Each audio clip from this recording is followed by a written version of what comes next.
तो चलिए स्टूडेंट, आज हम बात करेंगे एक मोस्ट इम्पॉर्टेंट टॉपिक की, जो कि ए लेवल में मॉड्यूल हम बात करेंगे A7R5 मॉड्यूल के कुछ मोस्ट इम्पॉर्टेंट क्वेश्चन, और साथ ही एक आपका यूनिक क्वेश्चन जो आपको सॉल्व करवाया जाएगा, जो कि हर बार आपका एग्जाम में आता है। ठीक है, इससे पहले भी हमने आपको जो है 2 क्लासेस प्रोवाइड करा दी, इसको देख लीजिएगा। अगर आप A6 का पेपर देना जा रहे हैं जुलाई में, तो इसको देख लीजिएगा। इसमें टॉप 5 क्वेश्चन आपको बताए गए हैं, साथ ही इसमें DMA इनपुट आउटपुट का क्वेश्चन सॉल्व करवाया गया है। और अगर आप A8 का एग्जाम देना चाह रहे हैं, तो इसमें भी टॉप 5 क्वेश्चन और SDLC के बारे में इंपॉर्टेंट क्वेश्चन बताया गया है। तो आज का जो हम टॉपिक कवर करेंगे वो कुछ इस प्रकार से होगा। टॉपिक पे चलते हैं सीधे। तो आज का जो हम टॉपिक कवर करेंगे वो A7 में DBMS आपका क्या होता है, साथ ही इसमें जितनी प्रकार की कीज़ होती हैं आपकी, उससे क्वेश्चन बनते हैं। तो DBMS से जो क्वेश्चन बनता है वो 8 नंबर या 7 नंबर का बन सकता है। और उसके बाद जो कीज़ आती हैं, इसमें शॉर्ट क्वेश्चन बनते हैं, 3 नंबर का हो सकता है, 4 नंबर का हो सकता है, 5 नंबर का हो सकता है, या फिर एक कंप्लीट कीज़ का क्वेश्चन हो सकता है विद DBMS के साथ 7 या 8 नंबर का। ठीक है, तो करीबन 15 नंबर का क्वेश्चन आज आपको हम सॉल्व कराएंगे। ठीक है, और साथ ही इसमें हम बताएंगे कुछ इंपॉर्टेंट क्वेश्चन, उसको आप लोग जरूर देखिएगा। चैनल पर नया तो सब्सक्राइब कर लीजिएगा। और A लेवल का कंप्लीट कोर्स अवेलेबल है, तो 7007659485 मैसेज करके आप जानकारी ले सकते हैं। तो चलिए शुरू करते हैं। तो सबसे पहले हम समझ लेते हैं DBMS हमारा होता है क्या, उसको समझना ज़रूरी है।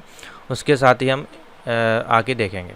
तो DBMS का देखिए फुल फॉर्म सबसे पहले समझ लीजिए, और MCQs में ये आपका पूछा जाएगा, तो यहाँ से आपका MCQs भी तैयार हो जाएगा। तो DBMS का पूरा नाम होता है डेटाबेस मैनेजमेंट सिस्टम। ठीक है, क्या होता है डेटाबेस मैनेजमेंट सिस्टम, जिससे कि कोई भी आपका सॉफ्टवेयर होता है उसके जैसे कोई फॉर्म है मान लीजिए वेबसाइट पे, और यहाँ पे यूज़र नेम है, आपका last name, first name, gender, address वगैरह। तो ये जो हम लोग फॉर्म फिल करते हैं, इसका जो बैकएंड में ये सर्वर लगा होता है यहाँ पे, इस सर्वर में जो आपका ये डेटा स्टोर होता है। ठीक है, जो कि टेबल के फॉर्म में आपका स्टोर होता है। इसमें बहुत सारी कीज़ होती हैं, जैसे कि प्राइमरी की, सुपर की, कैंडिडेट की, इस रूप में आपका ये स्टोर होता है। तो जो भी यूज़र होता है उसको इस सर्वर से मतलब नहीं होता, उसको डेटाबेस से मतलब नहीं होता, वो सिर्फ अपना फिल करके अपना जो है फॉर्म सबमिट कर देता है। ठीक है, लेकिन जो इंजीनियर होता है वो डेटाबेस को हैंडल करता है। ठीक है, जिसको एडमिनिस्ट्रेटर बोलते हैं, वो डेटाबेस को हैंडल करता है। उसको वो डिलीट कर सकता है, रिमूव कर सकता है, एडिट कर सकता है, या फिर कुछ भी है वो आपका जो है चेंजमेंट कर सकता है उसमें। ठीक है, तो इस प्रकार से डेटाबेस आपका काम करता है। तो DBMS एक सॉफ्टवेयर है जिसका इस्तेमाल डेटाबेस को क्रिएट करने और डिलीट करने और मैनेज करने इत्यादि के लिए किया जाता है। ठीक है, दूसरे शब्दों में कहें तो DBMS एक सॉफ्टवेयर एप्लीकेशन है जिसका उपयोग डेटाबेस में डेटा को स्टोर करने, मैनेज करने, डिलीट करने और एक्सेस करने के लिए किया जाता है। ठीक है, मोस्ट इंपॉर्टेंट क्वेश्चन है। और DBMS जो होता है आपका बहुत सारे प्रोग्राम का एक समूह है, जो यूज़र और डेटाबेस के बीच एक इंटरफेस की तरह कार्य करता है। जैसे कि मैंने आपको अभी बताया डायग्राम के माध्यम से, यहाँ पे आप कंप्यूटर में जो है कोई आपके सामने फॉर्म खुला हुआ है वेबसाइट पे, तो ये हो गया आपका यूज़र, और यहाँ पे हमारा जो है डेटाबेस लगा हुआ है। ठीक है, तो इन दोनों के बीच का इंटरेक्शन ये आपका आपस में काम करता है। DBMS में बहुत सारी कमांड कीज़ होती हैं जिनकी मदद से यूज़र आसानी से डेटाबेस को बना सकता है, डेटाबेस को मैनेज कर सकता है, और डेटाबेस को डिलीट कर सकता है। तो ये सारा जो है कमांडिंग बेस आपका किया जाता है। ऐसा नहीं है कि इसमें ड्रैग ड्रॉप लगा के आप कोई सॉफ्टवेयर की मदद से इसको तैयार करें। इसके लिए आपको इसकी कोडिंग सीखनी होती है, जैसे कि आपकी अदर लैंग्वेज पाइथन, C++, जावा में कोडिंग होती है। सेम इसमें आपकी कमांड कीज़ होती हैं, वो आपको लिखनी होती है, उसके बाद ही आपका डेटाबेस क्रिएट होता जाता है। अब DBMS के द्वारा जो भी यूज़र्स होते हैं वो निम्नलिखित कार्य कर सकता है। जैसे कि पहला कार्य, यूज़र डेटाबेस को क्रिएट कर सकता है और डिलीट कर सकता है और मैनेज कर सकता है। ये कौन कर सकता है? जो यूज़र है। ठीक है, उसके बाद यूज़र डेटाबेस में डेटा को स्टोर कर सकता है, डेटा में बदलाव कर सकता है और डेटा को डिलीट कर सकता है। इतनी परमिशन आपको दी जाती है। उसके बाद यूज़र डेटाबेस में मौजूद डेटा को अपनी ज़रूरत के अनुसार एक्सेस भी कर सकता है। ठीक है, नेक्स्ट आते हैं नीचे। इसके द्वारा यूज़र को डेटाबेस में रजिस्टर और मॉनिटर किया जा सकता है। जैसे कि ये आपका ये डेटाबेस आपको दिखाई दे रहा है, ये हमारे एप्लीकेशन प्रोग्राम है। ठीक है, जो कि आपके सॉफ्टवेयर हो सकते हैं, और ये एंड यूज़र है। देखिए यहाँ पे 4 यूज़र आपको दिखाई दे रहे हैं, और यहाँ पे अलग अलग डेटाज यहाँ पे जो है वो स्टोर किया जा रहा है। ठीक है, जो भी इन्फॉर्मेशन होगी, इन्फॉर्मेशन के रूप में यहाँ पे डेटाबेस स्टोर किया जाता है। ठीक है, तो देख लीजिए यहाँ पे लिखा गया है, जैसे कि DBMS एक ऐसा सॉफ्टवेयर है जो एंड यूज़र तथा डेटाबेस के बीच एक इंटरफेस की तरह कार्य करता है और इसकी मदद से जो भी यूज़र डेटा को डेटाबेस में अच्छी तरह स्टोर कर सकता है और डेटा को जब चाहे तब आसानी से एक्सेस कर सकता है। तो आजकल जो डेटाबेस मैनेजमेंट सिस्टम प्रयोग किए जाते हैं वो कुछ इस प्रकार से हैं, जैसे कि dBase, FoxPro, IMS, Oracle, MySQL, SQL और DB2 इत्यादि हमारे जो हैं मार्केट में डेटाबेस एप्लीकेशन सॉफ्टवेयर अवेलेबल है, जिसमें कि आप डेटाबेस की एंट्रीज उसको स्टोर कर सकते हैं ईजिली। ठीक है, अब टाइप्स ऑफ DBMS देख लेते हैं, जो डेटाबेस से कुछ प्रकार हैं उसको भी देख लेते हैं। तो यहाँ पे काफ़ी सारे प्रकार हैं और इम्पोर्टेंट प्रकार हैं ये, और इनके अंदर काफ़ी बड़ा आप कह सकते हैं एक समंदर है, तो सबकी अलग अलग डेफिनेशन है, अलग अलग इसमें रिलेशन है। तो उसको देखते हैं। पहला यहाँ पे है जिसको बोलते हैं हायरार्चिकल डेटाबेस, नंबर 2 पे है रिलेशनल डेटाबेस, नंबर 3 है हमारे पास नेटवर्क डेटाबेस, उसके बाद है ऑब्जेक्ट ओरिएंटेड डेटाबेस। नेक्स्ट चलते हैं। नेक्स्ट है हमारे पास नो सीक्वल डेटाबेस, जो कि आपके सिलेबस में भी है, distributed database, cloud database, operation database, centralised database और डेटा वेयर हाउस। तो ये कुछ 10 प्रकार के यहाँ पे जो हमारे डेटाबेस सिस्टम बताए गए हैं। ठीक है, तो सबसे पहला इसमें से है हायरार्चिकल डेटाबेस, को देख लेते हैं क्या होता है। हायरार्चिकल डेटाबेस बहुत पुराना DBMS है। इसे 1968 में IBM ने विकसित किया था। ठीक है, हायरार्चिकल डेटाबेस में पेरेंट चाइल्ड रिलेशनशिप होता है। ठीक है, इसमें डेटा को ट्री की तरह के स्ट्रक्चर में स्टोर किया जाता है और इसमें सिर्फ एक रूट नोड होती है। जैसे कि मान लीजिए ये कोई रूट नोड स्टार्ट हुई है यहाँ पे, तो इसमें ब्रांचेस हो सकती हैं। डेटाबेस इस प्रकार से आपका जो है क्रिएट किया जा सकता है। ठीक है, तो इस प्रकार से आप ट्री के रूप में कह सकते हैं। तो ये अलग अलग पैनल है, जैसे कि यहाँ पे यूज़र नेम है, लास्ट नेम, फर्स्ट नेम, ऐसे। ठीक है, तो इस प्रकार से होता है और इसमें सिर्फ एक ही रूट नोड आपका होता है। उदाहरण के लिए जैसे कि मान लीजिए एक कॉलेज में बहुत सारे कोर्स होते हैं और बहुत सारे टीचर्स होते हैं और बहुत सारे स्टूडेंट होते हैं, तो इसमें कॉलेज का जो पेरेंट हुआ वो हमारा क्या हो जाएगा, कोर्स हो जाएगा। ठीक है, उस कोर्स को बच्चे भी कर रहे हैं, उस कोर्स को टीचर पढ़ा भी रहे हैं। ठीक है, टीचर और स्टूडेंट जो है उस चाइल्ड पर नीचे आप एक चित्र में देख सकते हैं, जैसे कि आपको दिखाया गया है यहाँ पे। तो यहाँ पे अगर आप देखेंगे, अगर आपको समझ में आए, तो ये आपका कॉलेज हो गया। कॉलेज में कोर्स चल रहा है, टीचर्स हैं और स्टूडेंट हैं। ठीक है, इस प्रकार से ये कनेक्शन इसका दिखाया गया। चलिए नेक्स्ट पॉइंट पे चलते हैं, जो कि है रिलेशनल डेटाबेस। इसको देख लेते हैं क्या होता है। तो रिलेशनल डेटाबेस का आविष्कार 1970 में EF कोड के द्वारा किया गया था और इसमें डेटा को टेबल में स्टोर किया जाता है और प्रत्येक टेबल में बहुत सारे रो एंड कॉलम आपके होते हैं। ठीक है, और टेबल को रिलेशन भी कहते हैं और प्रत्येक टेबल की रो को टपल भी कहते हैं। और इसमें टेबल की रो एक एंटिटी को बहुत सारी एंटिटी को प्रस्तुत करती है तथा टेबल जो होती है हमारी वो कॉलम में एक एट्रीब्यूट को प्रस्तुत करती है। तो ये आपको पता होना चाहिए, ये इंपॉर्टेंट पॉइंट है। इससे आपका जो है ट्रू एंड फॉल्स का क्वेश्चन बन सकता है, यानी कि टेबल में या रो में या टेबल में क्या होता है। तो रो में हमारे पास क्या होता है, एक एंटिटी होती है और कॉलम में हमारे पास एक एट्रीब्यूट होता है। बस इतना आपको पता होना चाहिए।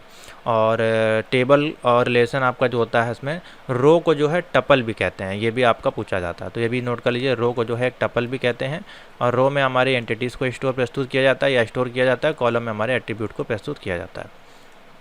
उसके बाद है रिलेशनल डेटाबेस बहुत ही फ्लेक्सिबल यानी कि लचीला होता है, जिससे कारण इसमें किसी प्रकार का बदलाव आसानी से किया जा सकता है।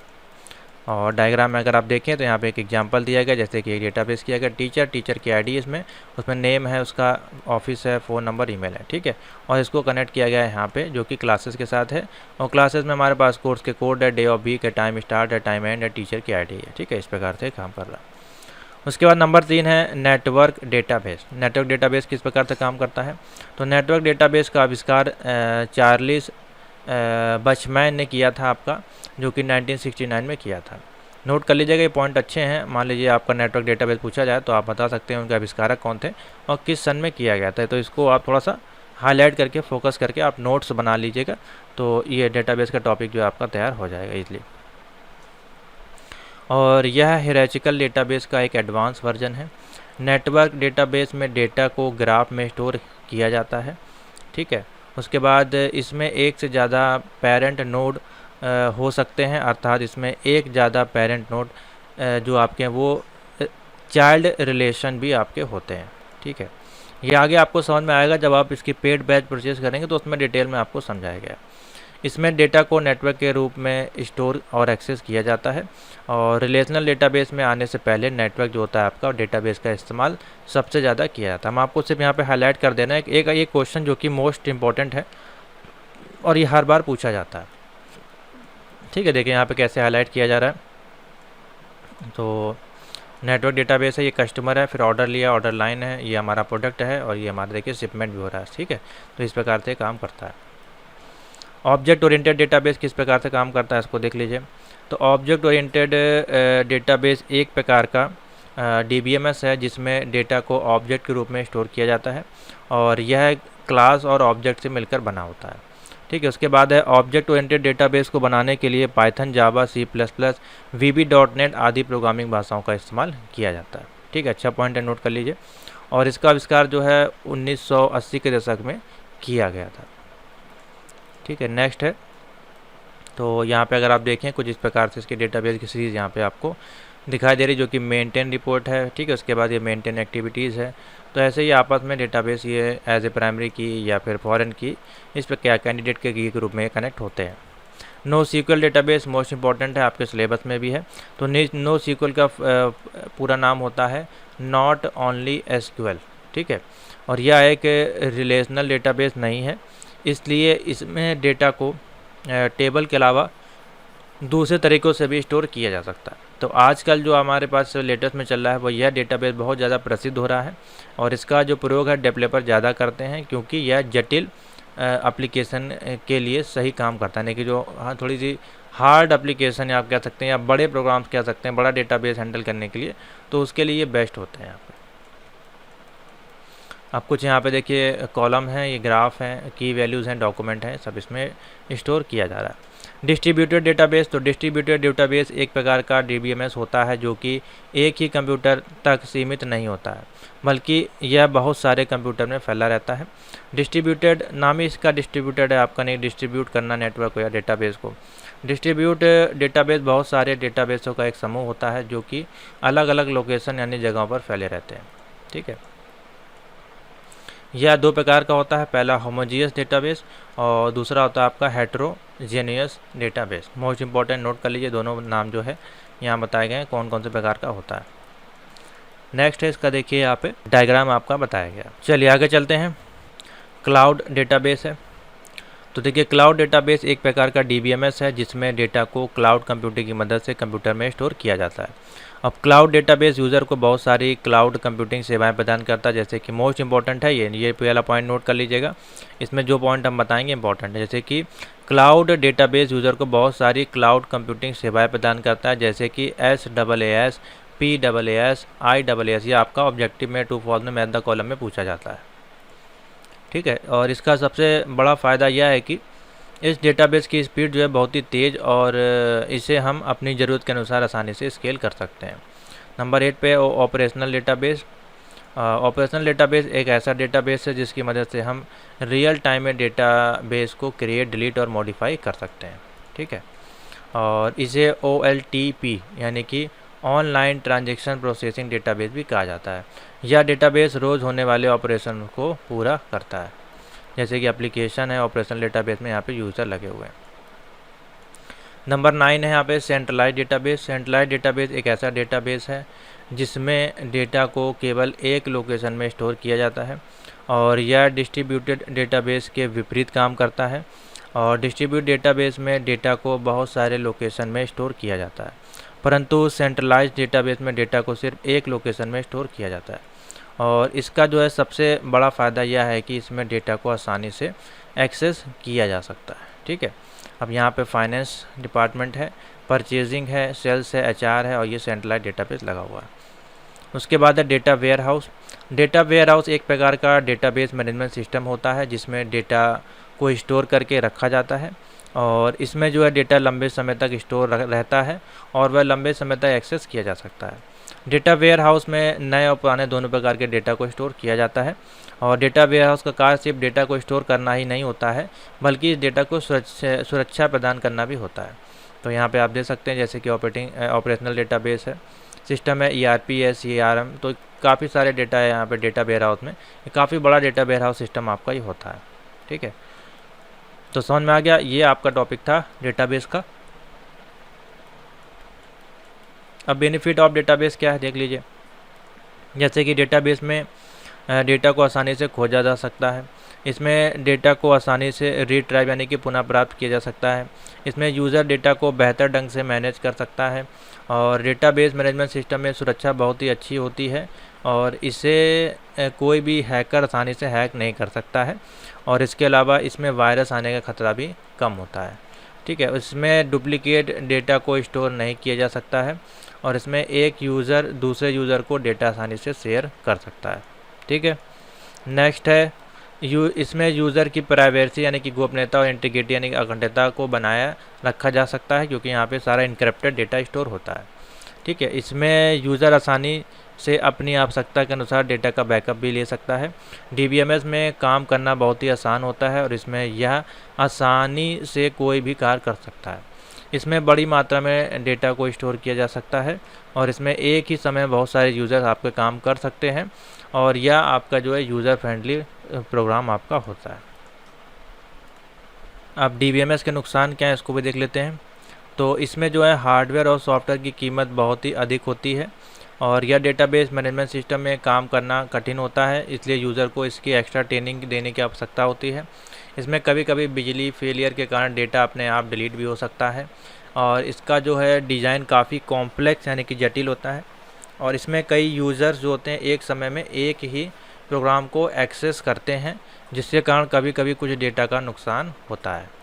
ठीक है, अब कैरेक्टरिस्टिक्स ऑफ डेटाबेस इसको देख लेते हैं।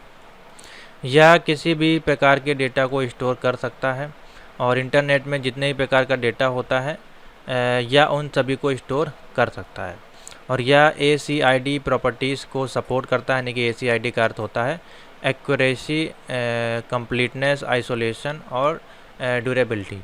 DBMS के द्वारा बहुत सारे यूज़र एक साथ एक समय पर डेटाबेस को एक्सेस कर सकते हैं और इसके द्वारा डेटा को शेयर किया जा सकता है और इसमें डेटा रिडंडेंसी नहीं होती है, अर्थात डुप्लीकेट डेटा नहीं होता है और इसमें काफ़ी मजबूत सिक्योरिटी सुरक्षा होती है, अर्थात कोई अनजान यूज़र इसे एक्सेस नहीं कर सकता है। अगर किसी कारण पर डेटाबेस डिलीट हो जाता है या करप्ट हो जाता है तो इसका बैकअप हम ले सकते हैं। ठीक है, अब एप्लीकेशंस ऑफ डेटाबेस हैं, जैसे कि इसका उपयोग कहाँ कहाँ होता है वो भी आप बता सकते हैं, क्वेश्चन पूछा जाए तो इसका प्रयोग बैंकिंग में जैसे कि कस्टमर की जानकारी, पेमेंट, अकाउंट गतिविधियों, डिपॉजिट, लोन इत्यादि की जानकारी को स्टोर करने के लिए किया जाता है। इसका प्रयोग एयरलाइन में टिकट बुकिंग, रिजर्वेशन के लिए किया जाता है। इसका उपयोग कॉलेज और स्कूल में स्टूडेंट की जानकारी, कोर्स रजिस्ट्रेशन, टीचर की फ़ीस जानकारी को स्टोर करने के लिए इस्तेमाल किया जाता है। ठीक है, उसके बाद है टेलीकम्युनिकेशन में कॉल रिकॉर्ड्स, बिल बैलेंस की जानकारी को स्टोर करने के लिए DBMS का इस्तेमाल किया जाता है। फाइनेंस में हमारा तो स्टॉक और सेल्स परचेज की जानकारी को स्टोर करने के लिए किया जाता है। सेल्स की बात करें तो कस्टमर प्रोडक्ट और सेल्स की जानकारी को स्टोर करने के लिए किया जाता है। मैन्युफैक्चरिंग की बात करें तो सप्लाई चेन मैनेजमेंट और प्रोडक्ट को ट्रैक करने के लिए इसका इस्तेमाल किया जाता है। ठीक है, उसके बाद HR मैनेजमेंट में इसका प्रयोग एम्प्लॉय सैलरी, पेरोल और पे चेक आदि की जानकारी को स्टोर करने के लिए किया जाता है। उसके बाद कंपोनेंट इसमें कौन कौन सी यूज़ होते हैं, जैसे कि hardware component, software, data, user और प्रोसीजर। ठीक है, ये इसमें कुछ 5 हैं कंपोनेंट यूज़ होते हैं। जैसे कि हार्डवेयर, तो हार्डवेयर क्या यूज़ होता है डेटाबेस के लिए, तो हार्डवेयर में हमारा जो है कंप्यूटर सिस्टम आ जाता है जो कि हमारे डेटाबेस को स्टोर करने तथा एक्सेस करने के लिए प्रयोग किया जाता है और इसके अंतर्गत फिजिकल इलेक्ट्रॉनिक डिवाइस जैसे computer input output channel, storage device आदि में कंप्यूटर सिस्टम में डेटा को स्टोर करने के लिए ज़्यादातर हार्ड डिस्क का उपयोग किया जाता है। ठीक है, सॉफ्टवेयर की बात करें तो यह DBMS का सबसे मुख्य कंपोनेंट है। यह प्रोग्राम का एक ऐसा समूह है जिसका प्रयोग डेटाबेस को स्टोर करने या मैनेज करने के लिए किया जाता है। ठीक है, उसके बाद डेटा है, तो डेटाबेस में डेटा DBMS का एक मुख्य महत्वपूर्ण घटक है जिसमें कि हमारा जो है DBMS डेटा को इसको स्टोर, प्रोसेस और एक्सेस करता है और डेटाबेस में जो पुराना डेटा होता है या फिर ऑपरेशनल डेटा होता है या मेटा डेटा होता है उसको स्टोर करता है। यूज़र का क्या काम होता है इसमें, तो इसमें बहुत सारे यूज़र होते हैं जो कि ज़रूरत के हिसाब से डेटा को एक्सेस कर सकते हैं। जैसे कि रेलवे टिकट है तो आपको मान लीजिए दिल्ली से मुंबई तक की टिकट देनी है तो एक यूज़र ये हो गया, एक यूज़र जो है बेंगलोर से लेकर चेन्नई की टिकट ले रहा था एक यूज़र, तो मतलब मल्टीपल यूज़र उस डेटाबेस को एक्सेस कर सकते हैं ऑल ओवर दी वर्ल्ड पे। तो इसमें database administration, database designer, end user और एप्लीकेशन प्रोग्रामर की आवश्यकता होती है। समझ में आ गया।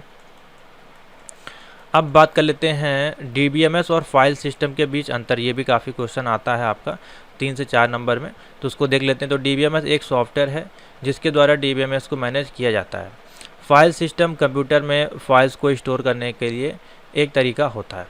इसमें डुप्लीकेट डेटा को स्टोर नहीं किया जा सकता है और इसमें डुप्लीकेट डेटा को स्टोर किया जा सकता है। यह बैकअप लेने में सुरक्षा प्रदान करता है, या बैकअप लेने के लिए सुविधा प्रदान नहीं करता है। यह बहुत कॉम्प्लेक्स होता है और यह कम कॉम्प्लेक्स होता है। यह अधिक सुरक्षा प्रदान करने वाला होता है, यह कम सुरक्षा प्रदान करने वाला होता है, और यह ज़्यादा महंगा होता है, यह कम महंगा होता है। तो ये इसका कंपैरिजन है DBMS और फाइल सिस्टम के बीच में। ठीक है, अब स्टार्ट करते हैं DBMS की कीज़ के बारे में। कौन कौन सी कीज़ होती हैं, उसका क्या बेनिफिट है, कैसे उसको यूज़ किया जाता है। चलिए आगे चलते हैं। इसमें जितने DBMS की जो कीज़ होती हैं उसको देखते हैं। जैसे कि पहली की हमारे पास है प्राइमरी की। तो किसी रिलेशनल टेबल की प्राइमरी की टेबल के प्रत्येक रिकॉर्ड की एक यूनिक आइडेंटिटी की होती है। नोट कर लीजिए, प्राइमरी की हमारी एक यूनिक होती है। जैसे कि आपका रोल नंबर हो सकता है, वो आपका सबका सेम नहीं होता है। ठीक है, आपका रजिस्ट्रेशन नंबर होता है, ठीक है, या डेट ऑफ बर्थ आपकी जो है वो सेम हो सकती है। तो इस केसेस में roll number, registration number, serial number या इस प्रकार के जो भी नंबर्स होते हैं वो आपके अलग अलग हो सकते हैं। ठीक है, जो कि हमारी प्राइमरी की के रूप में यूज़ किए जाते हैं। अब इसमें जो है प्राइमरी की 2 प्रकार की होती है, जैसे कि सिंपल प्राइमरी की, एक कंपोजिट प्राइमरी की। ठीक है, तो सिंपल प्राइमरी की का उपयोग क्या होता है, जैसे कि यहाँ पे देखिए डायग्राम में अगर आप देख पा रहे हैं तो यहाँ पे आपको एक कस्टमर आईडी दिखाई दे रही है, इसमें कि 1 2 3 4 5, उसके बाद 4 नेम है, यहाँ पे उसके नाम लिखे हैं, सर नेम लिखा हुआ है। ठीक है, और तो ये हमारी कौन सी की हो जाएगी, सिंपल प्राइमरी की कहलाएगी। कौन सी की कहलाएगी, सिंपल प्राइमरी की। ठीक है, कंपोजिट प्राइमरी की कैसे होती है, तो कंपोजिट प्राइमरी की एक से ज़्यादा फील्ड से मिलकर बनी होती है। तो एक से ज़्यादा फील्ड, जैसे कि एग्जांपल के तौर पर देखें तो यहाँ पे लिखा हुआ है शूट, यहाँ पे वैल्यू लिखी यानी कि हार्ट, एस, और नंबर ऑफ आइटम प्लेट यहाँ पे कितने 5। तो यहाँ पे देखिए लिखा गया है 1 इज़ नॉट इनफ आइडेंटिटी। तो यहाँ पे देखिए एक से ज़्यादा अगर वैल्यू दी गई हैं तो उन्हीं दोनों को ही जो है हम प्राइमरी की बना सकते हैं। ठीक है, तो उसको बोलते हैं कंपोजिट प्राइमरी की। प्राइमरी की को डिफ़ाइन कैसे किया जाता है, तो डिफ़ाइन करना सिंपल सा है। प्राइमरी की एक आपकी यूनिक होती है। किसी भी टेबल में केवल एक ही प्राइमरी की हो सकती है, और यह सिंगल या मल्टी कॉलम हो सकती है, या मल्टी कॉलम प्राइमरी की को हम कंपोजिट प्राइमरी की भी कह सकते हैं। उसके बाद है कंपोजिट प्राइमरी की में अधिकतर जो है 16 कॉलम हो सकते हैं, और यह नल वैल्यू को कंटेन नहीं करती है। ठीक है, इतना हो गया आपका। उसके बाद फॉरेन की में आ जाइए। तो रिलेशनल डेटाबेस टेबल में एक फॉरेन की कॉलम का एक समूह होता है जो कि टेबल्स में डेटा के मध्य लिंक यानी कि उपलब्ध कराता है, और कहीं कहीं पर जो फॉरेन की को रिफ्रेंसिंग की भी कहा जाता है। ठीक है, रिफ्रेंसिंग आप इस प्रकार से बोल सकते हैं, रिफ्रेंसिंग की भी कहा जाता है। और जब किसी एक प्राइमरी की को किसी दूसरी टेबल में प्राइमरी की के रूप में प्रयोग किया जाता है तो उसे फॉरेन की कहते हैं। ठीक है, और फॉरेन की जो होती है हमारी वो डेटा में इंटीग्रिटी मेंटेन करने के लिए मेथड उपलब्ध कराती है। ठीक है, तो यहाँ पे आप देख सकते हैं कुछ इस प्रकार से प्राइमरी की है, ये हमारा फॉरेन की है, और ये भी प्राइमरी की है। देखिए इस प्रकार से ये डेटाबेस का तैयार किया जाता है। कंपोजिट की, जब कोई प्राइमरी की बहुत सारे एट्रीब्यूट से मिलकर बनी होती है। तो देखिए अगर आपको इस डायग्राम में समझ में नहीं आ रहा कोई दिक्कत नहीं, आप थ्योरी समझ लीजिए, ये आपकी इंपॉर्टेंट गेस्ट क्वेश्चन की क्लास चल रही है।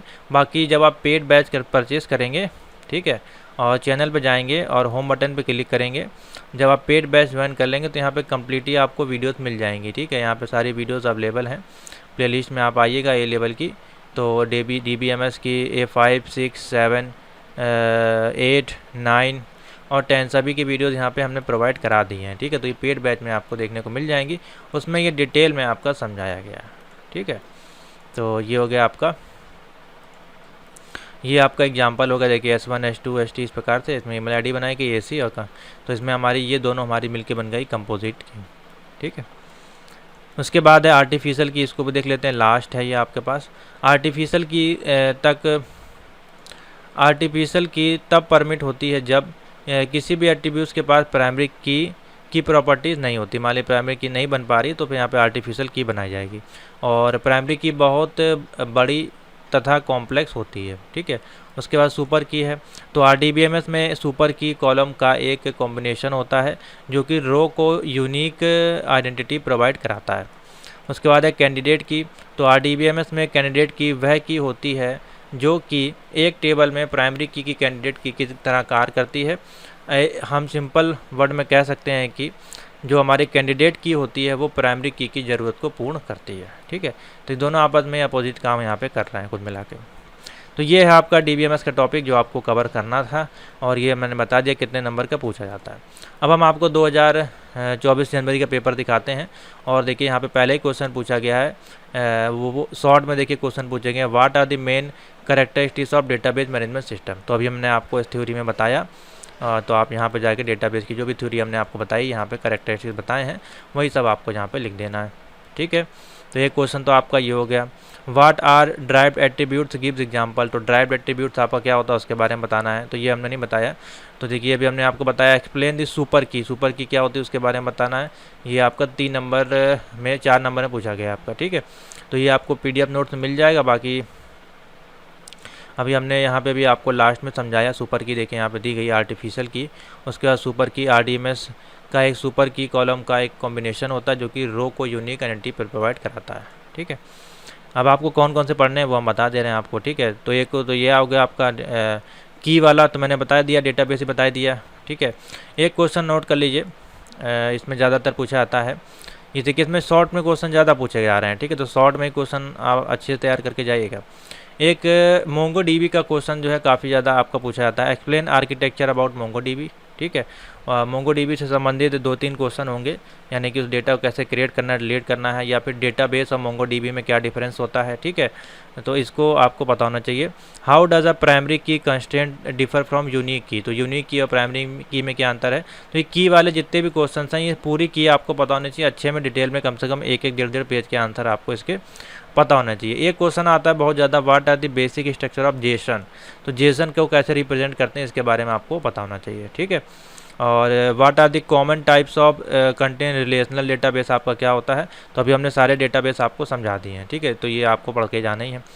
अब आते हैं कुछ और क्वेश्चन, जैसे कि what is database management system, explain the model. तो देखिए अभी हमने आपको बताया 9 नंबर में क्वेश्चन देखिए पूछा गया, पूरा जो हमने आपको डेटाबेस समझाया आप लिख देंगे तो यहाँ पे 9 नंबर मिल जाएंगे, ठीक है। Differentiate between physical and logical database independency, तो ये फिजिकल एंड लॉजिकल डेटाबेस ये आपका थोड़ा सा एडवांस टॉपिक है, तो ये आपको PDF मिल जाएगा। मैंने इसको इंपॉर्टेंट में नहीं ले रहा हूँ क्योंकि बड़ा टॉपिक है, जो ज़्यादा रिपीट होते हैं हम उसकी बात करेंगे, ठीक है। अब जैसे कि ये रिपीट होता है आपका फॉरेन की, प्राइमरी की, कैंडिडेट की, जो आपको पढ़ना ही पढ़ना है। Discuss different level of normalization, ये एक मोस्ट इंपॉर्टेंट क्वेश्चन है। नॉर्मलाइजेशन वाला क्वेश्चन आप जरूर पढ़ लीजिएगा, 9 नंबर में आपको 8 नंबर में या 7 नंबर में पूछा जा सकता है, ठीक है। बाकी NoSQL मैंने आपको बता दिया, NoSQL आपको पढ़ना ही है। MongoDB देखिए यहाँ पे आपको पढ़ना ही है, ठीक है, ये आपको आता ही आता है।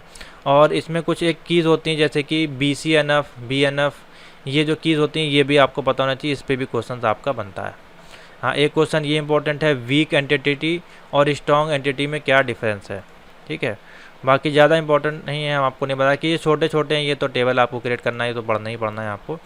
एक पेपर सेट और ले लेते हैं, उसमें से क्वेश्चन बता, जितने क्वेश्चन हमने बताया उसको नोट कर लीजिए अपनी कॉपी में, वीडियो को पॉज करके उसके आंसर फाइंड कर लीजिए। 100% आपका पेपर में फंसने वाला है, इसलिए आप इसको तैयार करके जरूर जाइएगा।